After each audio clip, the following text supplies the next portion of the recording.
Hi guys, welcome back. In today's video, we will be talking a bit more about the market crash. This video is not a financial advice, it is just for educational and entertainment purpose, so please do your own research. Without further ado, let's get into it.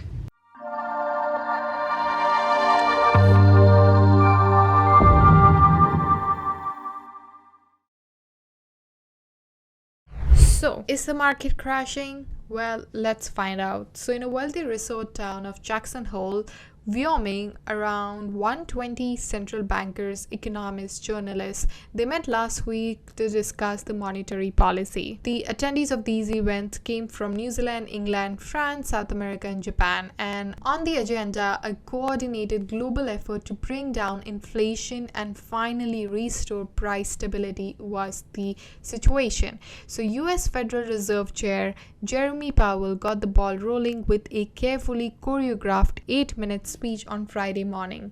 By the afternoon, the value of the entire global stock market was collectively down by trillions of dollars, and the S&P ended the day down roughly by 3.4%. By the time we are filming this video, the stock looks set to extend the sell-off today as well. So if you're watching this, you might be wondering what the heck happened in Wyoming on Friday that caused the stocks to melt down. So for now, the recent messaging that Fed made on inflation has been quite consistent, but since the June, the financial markets have increasingly placed bets on flimsy evidence that the Fed will pivot and cut rates if the stock or housing markets will fall. But Powell hammered home the point on Friday that there would be no such situation, causing the entire stock market to plunge. Basically, he said that the 2.5% was a neutral rate that would neither slow the economy down nor speed it up, and the stock market responded by skyrocketing. 2.5% in the long run with a 2% inflation is actually a neutral rate, but with inflation running at about 5% per year, 2.5% is not an appropriate rate of interest to slow the inflation. Powell also appreciated the mistakes of 1970 where the rates were cut and inflation started increasing.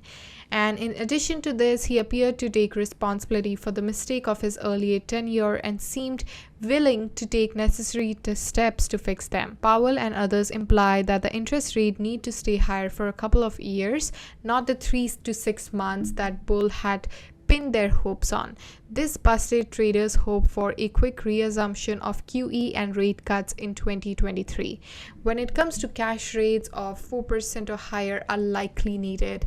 Powell clarified the kind of rates would likely be needed for various, Fed chair comments after Powell. Millions of people, business like this acting in their self-interest would end up causing damage to the broader economy. Millions of people and businesses who will be acting in their self-interest would cause more damage to the economy. When you model the welfare cost of inflation, which was academic increase when the inflation ran at 2% annually or less, but now it's like a real-life science experiment. There is a clear and convincing evidence that current inflation was mainly driven by demand. Supply chain problems magnified the impact, but the economy was always going to break at its weakest point when flooded with money, whether those points were port infrastructure, trucking, semiconductors. So everybody out there would try to blame supply chains, but when you look at the data for ports, they handle much more traffic in 2021 than they did in previous years. Basically, what this means is that you can put your money in treasury bills and earn 3% annually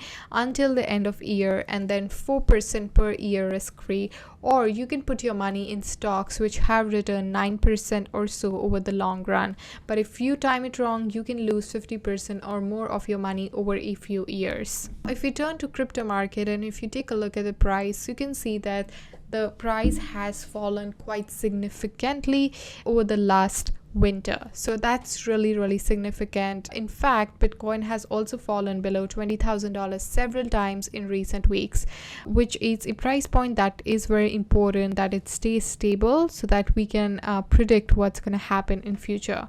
When it comes to Ethereum, it also has similar fate. So if you can see right now that Ethereum has been falling quite significantly, it has received 50% decrease from the current price.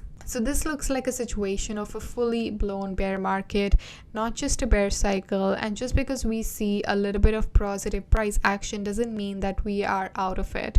Currently, Ethereum is trading at 1628 US dollars. There are a lot of experts out there who are saying that crypto winter is already settling in because there's a lot of layoffs that's happening, there's liquidity crisis, but experts would predict that crypto prices will stay low for the future, as such as they did between early 2018 to mid 2020. Additionally, a lot of crypto companies have laid off their staff, they have frozen withdrawals, and they have tried to mitigate losses and raising questions about the health of the industry. So in order to prepare for inflation and this market crash, it is very important that you try to prioritize your budget, your debt, and your savings. So before investing any money in crypto, make sure you feel confident about your budget, you have a solid emergency fund ready to go, and follow the golden rule, and that is to invest only what you are okay losing. It's also a good idea that you try to diversify your investments because that would reduce the overall